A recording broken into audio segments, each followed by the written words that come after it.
My name is Nancy Roberts. I'm an economics professor at Arizona State University, and today's video is about majority rule and how majority rule doesn't allow for any measurement of intensity of preferences. So if you have two voters and one, there's a proposal, shall we have this proposal or not, and one feels very, very strongly that we should, and the other one is like almost indifferent. And the one who feels very strongly that we should have it will vote yes. The one who's indifferent, he'll vote yes or no, he'll vote no. So we don't get it. And the problem is, this person is almost indifferent about whether or not we have it or not, and this person feels very strongly. So we haven't taken into account the preferences of society. We haven't measured any sort of intensity. So there's a process called log rolling that actually allows this to happen. And log rolling is basically a term that we use for vote trading votes.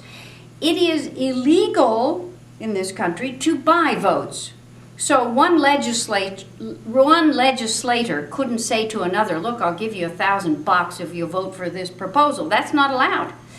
But vote trading is allowed. And so what I want to do is show you how vote trading, number one, does two things.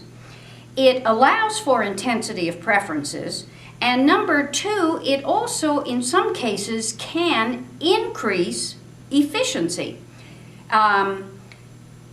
It also can decrease efficiency, and in fact after this video we'll work a problem where it shows it's possible to actually decrease efficiency by using log rolling. But in this model we're going to show how it can improve efficiency. So what I again have three voters, Manny, Mo, and Jack, and they are going to decide on whether or not we should have these three different projects. These three different projects are under proposal. Shall we have a library?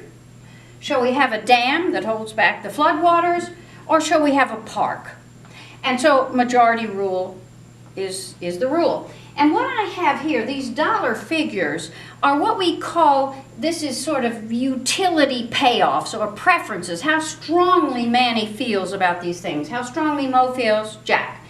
And so Manny is really into a library. He likes to spend time at the library. He uses the resources a lot. So he places a lot of value on having a library. The dam that holds back the water, he's not so much interested in that. And a park, no, there'll just be too much noise. I don't want all the chaos. So this is how Manny feels about these three projects. We look at how Mo feels. Mo doesn't care for the library because he has computer access at home, he has Kindle, he doesn't need the library. But he does prefer the dam because his house is in a floodplain. The park, it's kind of indifferent. Jack doesn't want the library, doesn't want the dam, but feels very strongly about the park. So we have their preferences. And if we look at the total net benefit of the library, so we see how Manny feels about the library, we see how Mo feels about the library, and we see how Jack feels about the library, what we find is that the library to this society, which is these three individuals, actually has a positive net value of $95. If we look at the dam, again, we have 150 in positive and 70 in negative, so we have $80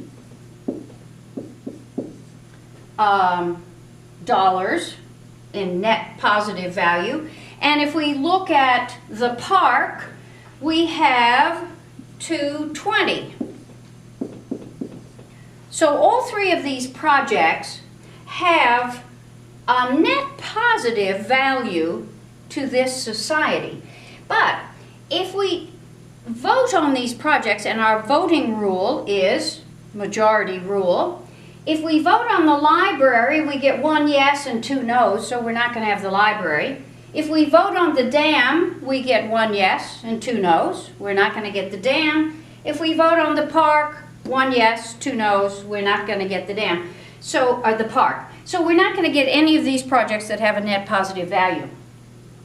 So then, if we look at a situation where Manny says to Mo, look, I really want this library, and in fact, I will actually vote for your dam, the dam that you want, if you will vote for my library. So Manny and Mo could trade. Let's look at the trade. Let's see how it affects both of them. Manny will get his library, so that's a plus 200 for Manny, and he has to put up with this annoyance of this dam. This is a minus $40, and that leaves Manny with a plus $160 for the trade. Now let's look at Mo. Mo's going to get his dam, that's plus 150, but he's going to have to put up with this annoyance. That's a minus 50. So he's left with a $100 benefit. So the point is, although it's costly for each of them to trade votes because they have to accept some negative utility, in the long run, it's still a positive for them, so we would get this trade. With using log rolling, Manny and Mo could trade, and we get both of these projects. Jack could also trade with one of these people, and I mean, we can work out all the trades. Jack could trade with Mo, because Jack would have to give up $30 worth of utility, but in exchange he'd get $400 worth of benefits, and Mo would have to give up $60 worth of utility, but he'd still get his dam. Jack could trade with Manny.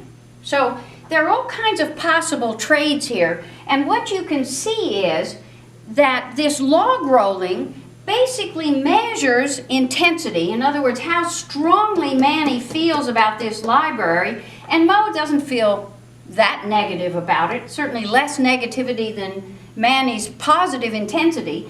So we end up getting this project which has a net positive value. We could end up getting all of these projects with net positive value.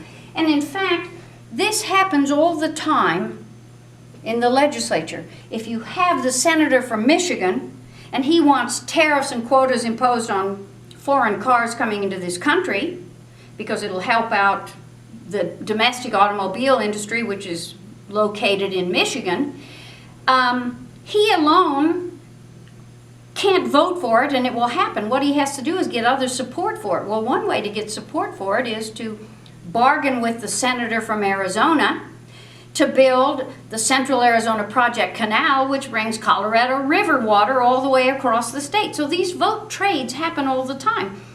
The CAP, the Central Arizona Project Canal, doesn't do anything for the senator from Michigan or the constituents in Michigan, but what it does do is it gets the vote for tariffs and quotas on foreign cars, which is what Michigan wants. So vote trading, in some instances, can give us these positive effects. In other instances, if I change these numbers a little bit, we can end up with negative net benefit, do some vote trading, and end up with projects that basically decrease efficiency. And in fact, in the next video, one of our TAs is going to work a problem that shows how we decrease efficiency using log rolling.